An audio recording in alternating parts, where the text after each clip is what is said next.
சொன்னார் சித்தப்பா, கொஞ்சம் பொதுவாகவே பேசுங்க, ஒன்றும் பிரச்சனை இல்லை. ஏன்னா ஆன்மீகத்தில் நம்ம அவ்வளோ தூரம் கொண்டு போய் பேச முடியாது. ஏன்னா இன்னைக்கு வந்து 11வது நாள், 10 நாள் வந்து ஆன்மீக பெரியவர்கள் பேசியிருப்பாங்க. இப்போ நான் பேசுறது வந்து ஒரு ஆன்மீக பெரியவராக இல்லை, ஒரு பக்தனாக பேசுறேன். ஏன்னா சாதாரணமாக வந்து பார்த்தீங்கன்னா, இப்போ நான் வந்து நம்ம சங்கராத்திலே பார்த்தீங்கன்னா ஒரு 4-5 பேர் இருக்காங்க, என்கிட்ட படித்தவங்க டாக்டராக இருக்காங்க. அவங்ககிட்ட ட்ரீட்மெண்ட்டுக்கு போனோன்னா அப்படியே டெஸ்ட் பண்ணிகிட்டே இருப்பாங்க. டெஸ்ட் பண்ணிகிட்டே இருக்கும்போது, இப்பா கொஞ்சம் பவர் கம்மியான மாத்திரை கொஞ்சம் கொடுப்பா அப்படின்னு அப்படியே பார்ப்பாங்க.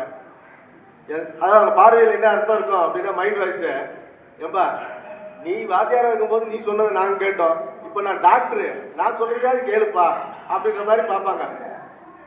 அப்போ நான் சொல்கிறது, இப்போ நீ என்ன நினைக்கிறன்றது எனக்கு தெரியுது, ஒன்றும் இல்லை, நீ இப்போ 2-3 வருஷமாக தான் டாக்டராக இருக்க, நான் 50 வருஷமாக பேஷண்ட்டாக இருக்கிறேன், அதனால் எனக்கு நல்லா தெரியும் உன்னோட, அதனால் கொஞ்சம் பார்த்துக்குப்பா அப்படின்னு. அப்போ ஆன்மீக பெரியவர்கள் பேசியது வேற ஆங்கிள்லேருந்து. இப்போ நான் பேச போகிறது முழுக்க முழுக்க ஒரு பக்தனாக. சரி, இப்போ ஆன்மீகம்னா என்னங்க? நம்மை வழி நடத்த, நம்மை சுத்தப்படுத்தக்கூடிய ஒரு விஷயம், அவ்வளோதான்.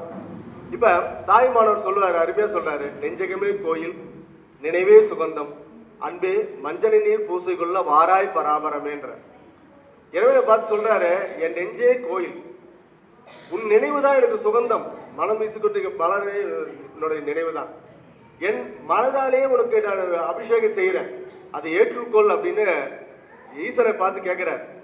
இப்போ நல்லா பாருங்க, ஒரு கோயில்னு சொல்லும் போது நம்ம எவ்வளோ சுத்தபத்தமாக இருக்கிறோம், எவ்வளோ வச்சுக்கிறோம். அப்போ கடவுளை நம் மனதில் இருத்த வேண்டும் என்றால் நம் மனமும் சுத்தமாக இருக்கணும். அந்த மனம் சுத்தமாக இருந்தாதான் கடவுள் நம்ம மனதில் இருப்பார். அதுதான் நம்ம வந்து நம்ம சொல்லுவோம் இல்லையா, சாயந்தர நேரத்தில் கொஞ்சம் கழுவி விடுங்கப்பா, லக்ஷ்மி வரட்டும் அப்படின்வாங்க. இப்போல்லாம் லக்ஷ்மி எல்லாம் ஏடிஎம்ல தான் கிடைக்கிது. இப்போ நம்ம என்ன பண்ணுறோம், சாயந்தர நேரம், அது நீ வெள்ளிக்கிழமை சாயந்தர நேரத்தில் கொஞ்சம் தண்ணி கிண்ணி தெளித்து விட்டோம்னாக்கா கொஞ்சம் நல்லா இருக்கும் அப்படின்றது தான், வேற ஒன்றும் இல்லை. நம்ம சுத்தம் சுகாதாரம் இதை எல்லாத்தையும் பேணுவதற்காக சொல்லப்பட்ட விஷயங்கள் தான் ஆன்மீகம், வேற ஒன்றும் இல்லைங்க. இப்போ திருவள்ளுவர் அழகாக சொல்வார், புறந்தூய்மை நீரான் அமையும், அகந்தூய்மை வாய்மையால் காணப்படும். நம்ம சுத்தப்படுத்துறதுக்கு நம்ம வந்து நீரை பயன்படுத்துகிறோம், உடம்பு சுத்தப்படுத்திக்கிறோம், புற தூய்மை. ஆனால் அகத்தை சுத்தப்படுத்தணும்னா நமக்கு உண்மையும் நேர்மையும் தேவை. அந்த வாய்மை ஒன்று தான் நமக்கு அகத்தினை தூய்மைப்படுத்தி கொடுக்கும். அப்ப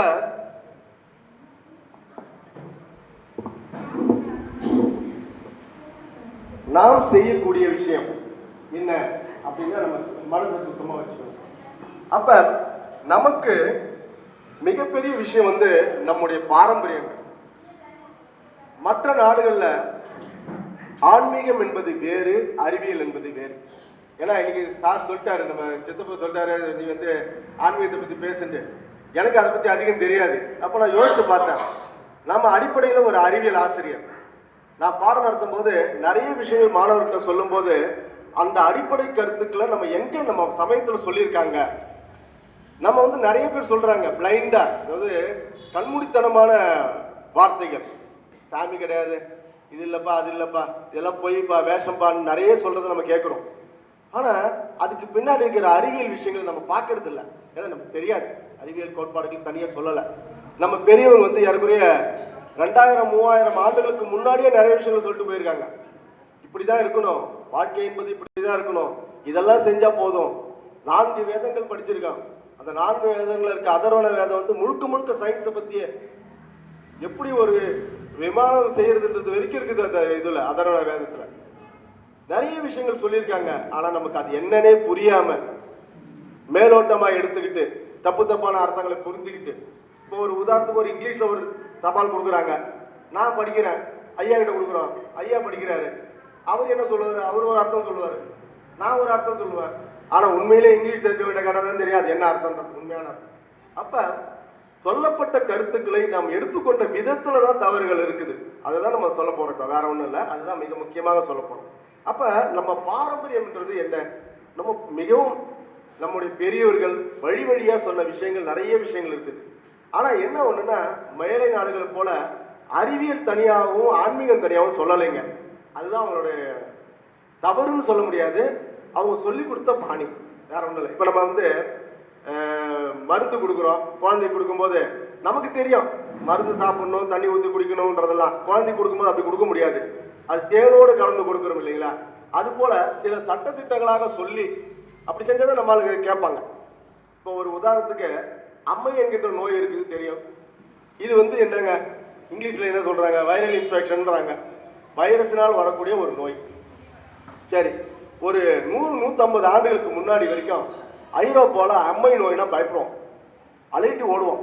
ஏன், இங்கே ஆங்கிலேயர் ஆட்சி நடக்கும்போது நம்ம சுதந்திர போராட்ட வீரர்களை தப்பி வைக்கணும்னா என்ன பண்ணுவாங்கன்னா, வீட்டில் இருக்கவங்ககிட்ட சொல்லிடுவாங்க, யாராவது வெளியேந்து வந்தாங்கன்னா, ஐரோப்பிய வெள்ளைக்காரன் எவனா வந்தானா சொல்லுங்க, இங்கே அம்மை நோய் இருக்குதுன்னு சொல்லுங்க, உள்ளரே வரமாட்டான்.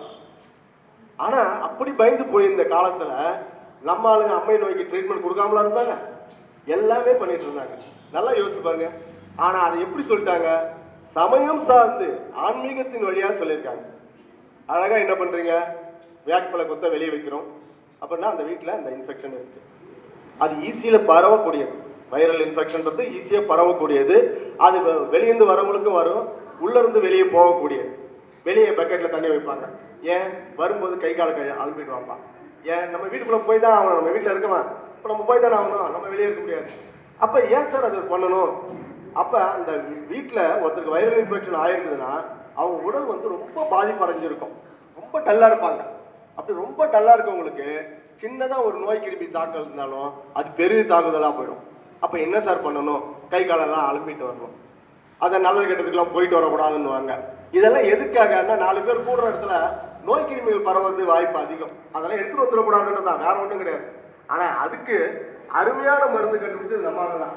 வேப்பிலை மருந்து அருமையான மருந்து. வேப்பிலை எடுத்து வேப்பிலை மஞ்சளை வந்து அரைச்சி அந்த கொப்பளங்கள் வருகின்ற இடத்துல போட்டு அந்த குளிப்பாட்டுவோம். குளிக்க வைக்கும்போது ரொம்ப ஜில்லு இருந்தாலும் அவனுக்கு சளி பிடிச்சிருவானே, ஏன்னா உடம்பு ரொம்ப வீக்காக இருக்குது. சரி, ரொம்ப சூடாக இருந்தாலும் எரியும். இப்போ என்ன சார் பண்ணுறது, அந்த வேப்பிலைகளை தண்ணியில் போட்டு அது வந்து வெயிலில் வச்சு அந்த வெயிலில் கொஞ்சம் இது பண்ணதுக்கப்புறம் அந்த எசன்ஸ் இறங்கும், அதை வச்சு இது பண்ணணும். இன்றைக்கி பாருங்கள் என்ன ஆயிடுச்சு, எல்லாமே சோப்பில் பார்த்தீங்கன்னா நீம் சோப், எல்லாத்துலேயும் வேப்பிலை, அலுவேரா, எதில் பாருங்கள் ஃபேஸ் க்ரீமா வேப்பிலை. இது எல்லாம் நாம் அந்த காலத்தில் சொன்னபோது நம்மளாம் மட்டமாக பார்த்தவங்க எல்லாம் இப்போ எல்லாம் இது பண்ண ஆரம்பிச்சிட்டாங்க. நான் சின்ன பிள்ளையா இருக்கும்போது இந்த சாம்பல் கறி இதெல்லாம் பல்லு வளர்க்குவாங்க, நானும் விளக்கியிருக்கேன். பெரியவங்களாம் வளர்க்குவாங்க, பாட்டியெல்லாம் வளர்க்கும் போது நானும் வாங்கி வளர்க்கிருக்கேன். அப்போ கிண்டல் பண்ணுவாங்க, இது எல்லாம் ஒரு இதுன்னு. இன்னைக்கு charcoal soap, charcoal toothpaste, எல்லாமே டூத் பேஸ்ட்ல வந்துருச்சு. பட்டை, லவங்கம், ஏலக்காய், ஜாதிக்காய் மட்டும் தான் இல்லை, எல்லாமே வந்துருச்சு. ஒரு ஜோக்கு போட்டோம்னா, ஒரு மருமக என்ன பண்ண, இந்த காலத்து மருமகளுக்கு தானே சமைக்க தான் தெரியறது இல்லையா பெரும்பாலானவங்களுக்கு. அது 2 தலைமுறைக்கு முன்னாடி எப்படி இருந்தாங்கன்னா, இந்த அம்மா வீட்டுக்கு போனால் கற்றுட்டு வருவாங்க புதுசாக. பையன் மாப்பிள்ளை கேட்பாரு, அம்மா உங்கள் அம்மா வீட்டுக்கு போகணும்ல, உங்கள் அம்மா ஒரு குழம்பு வச்சாங்க பாரு, அருமையாக இருந்துச்சு, அது கொஞ்சம் வெய்யன் அப்படின்வாங்க. உடனே இவங்க கேட்டே வந்திருப்பாங்க அம்மா கிட்ட எப்படி செய்யுதுன்னு, செய்து காட்டுவாங்க, செய்து பார்ப்பாங்க. கொஞ்சம் ஒரு நாள் தப்பாக வரும், அப்புறம் 2ஆவது நாள் 3ஆவது நாள் பிக்கப் பண்ணிக்குவாங்க. இப்போ எங்கள் தலைமுறையெல்லாம் பார்த்தீங்கன்னா, ஏமா இதை செய்யமானாக்கா எங்கள் வீட்டுக்காரம்மா ஃபோனை எடுப்பாங்க முதல்ல. எதுக்குன்னா அவங்க அம்மாட்ட கேட்குறது, ஃபோன் பண்ணி கேட்டுட்டு இது எப்படிமா செய்யறதுன்னு கேட்பாங்க, செய்து கொடுப்பாங்க. ஆனால் அதுக்கு அடுத்த தலைமுறை இப்போ அவங்க ஃபோன் பண்ணுறது இல்லை. ஏன்னா ஏதாவது செய்யுமானாக்கா போதும், யூடியூப் எடுத்துக்கிறாங்க. யூடியூப்பை பார்த்துட்டு என்னடா அது இன்னமும் அல்வா கிளறிட்டே இருக்கணும், ஒன்று கெட்டியாகலையே அடுப்பை பற்றவே வைக்கல. அவன் சொல்லவே இல்லையா அடுப்பை பற்ற வைக்கணும், அது கெட்டியாகலையா எப்படி கெட்டியாகும், அடுப்பை பற்ற வச்சா தானே கெட்டியாகும். ஆனால் இன்னைக்கு இருக்க தலைமுறையில் இப்போ நம்ம மகள்லாம் பார்த்தீங்கன்னா அதை ஒரு அட்வான்ஸ் லெவல். ஒரு மாமியார் மருமகளை கூட்டு வந்தாங்க முதல்ல, ஏமா இந்த சமையல்லாம் தெரியுமாம்மா, பார்த்துருக்கனே அப்படின்னா, செய்ய தெரியும்னு சொல்லல, பார்த்துருக்கனே அப்படின்னா, சரிம்மா எனக்கு இதெல்லாம் பிடிக்குமா, அதெல்லாம் என்னத்த இரு ஒரே நிமிஷம் அப்படி செல்ல தூக்கணும். இவன் என்ன நினைச்சா மாமியார் செல்லில் யூடியூப்பை பார்த்து செய்வா பொழுது, சரின்னு செல்லு எடுத்த உடனே இருத்த 1/2 மணி நேரம் செஞ்சிருவேன் நீ அதுக்குள்ள ஆப்பு இது அடிச்சோன்னு வச்சுக்கா 1/2 மணி நேரத்துல கொண்டு வந்து வீட்டுல கொடுத்துருவாங்க. மாமியாருக்கு மயக்கமே வர ஆரம்பிச்சிச்சு. ஏண்டியம்மா எனக்கு மயக்கம் வருதுன்னா, அதுக்கு கவலைப்படாத அத்தை, அதுக்கு ஒரு ஆப் இருக்குது, அதை தட்டணும்னா 1/2 மணி நேரத்துல டாக்டர் இங்க வந்துருவாரு. சுத்தமா மயக்கடிச்சே வெங்கிட்டான் மாமியார். இன்னைக்கு அந்த மாதிரி நிலைகளுக்கு போயிட்டு இருக்கு. அப்ப நாம் நம்முடைய பாரம்பரியத்தை காக்க வேண்டும். ஒரு சின்ன கதை சொல்றேன் பாருங்க. அமெரிக்காவில் நடந்த கதை இது. ஒரு லேடி, அமெரிக்காவில் இருக்க லேடி, பிளாக் லேடி, கருப்பின மக்கள் ஒரு லேடி ஒரு அப்பார்ட்மெண்ட்ல தங்கியிருக்காங்க.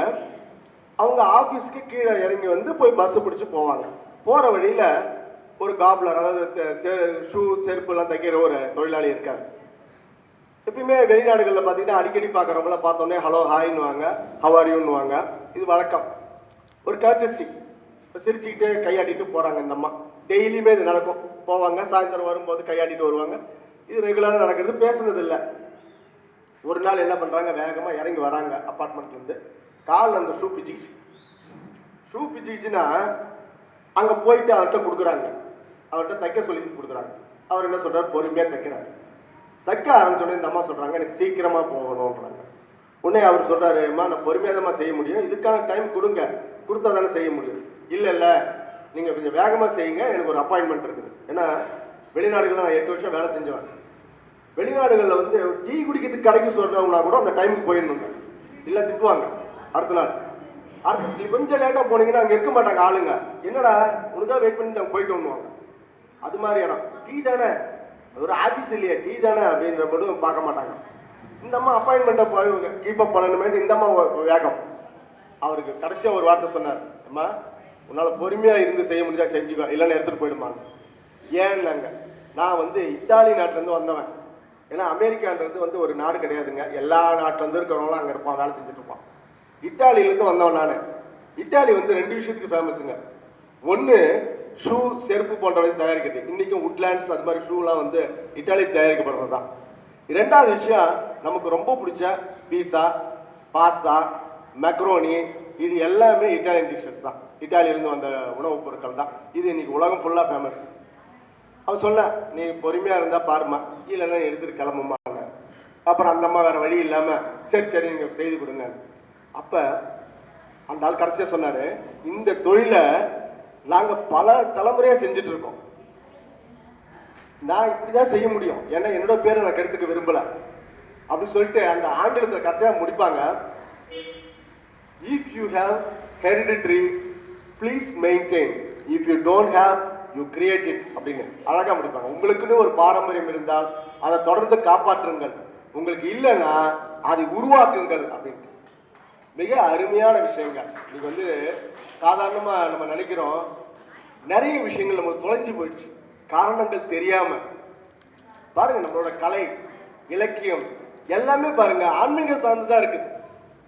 நல்ல திருவிழாக்கள்ல ஆடினது, பாடினது, திருவிழாக்கள்ல தான் எல்லா விதமான மாடு அடக்கிறது, எல்லா விதமான விஷயங்களையும் நம்ம ஆன்மீகத்தோட கலந்து வச்சுட்டுங்க. தனியாக பிரித்து சொல்லலை, தனியாக பிரித்து சொல்லி தான் நம்மளை விட்டுருப்போம். அதுக்கு பயந்து நம்ம ஆளுங்க எல்லாத்தையுமே அந்த ஆன்மீகத்தோட சேர்த்தே கொடுத்துட்டு போனாங்க.